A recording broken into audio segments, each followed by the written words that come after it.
కరి కపిత్థ న్యాయం అంటే ఏమిటి?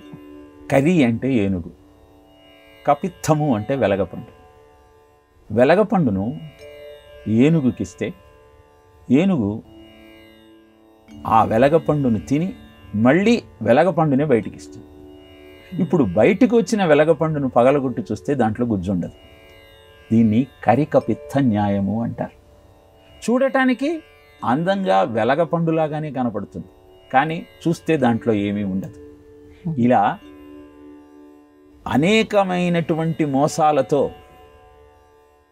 అద్భుతమైనటువంటి నినాదాలతో చూడటానికి వెలగపండులాగా అందంగా కనపడుతూ అందుకుందామన్న ప్రయత్నం చేస్తే అందులో ఎలాంటి సారము లేనటువంటి అనేకమైన ప్రకటనలు, అనేకమైనటువంటి దృశ్యాలు ఈనాడు మనకు సమాజంలో అనేక మాధ్యమాలలో కనపడుతున్నాయి.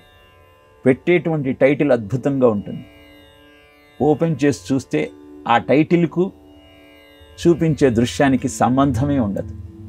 ఇదే కరికపిత్థ న్యాయం.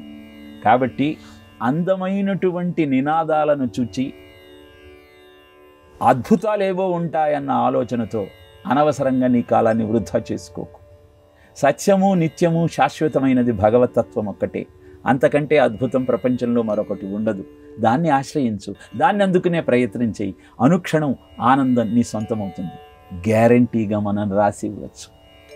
అది మరచి ఇంకెక్కడో ఆనందం ఉందనుకొని ఆ ప్రకటనలు చూచి, ఆ నినాదాలు చూచి, ఆ టైటిల్స్ చూసి సమయాన్ని వృధా చేసుకుంటున్న సామాజిక పరిస్థితులలో కరికపిత్థ న్యాయం అంటే ఏమిటో తెలుసుకొని నిత్యము, సత్యము, శాశ్వతము అయిన భగవత్ తత్వాన్ని తెలుసుకోవటం కోసం సాధన క్రమాన్ని మనం ప్రారంభించినప్పుడే మన జీవితం ధన్యమవుతుంది.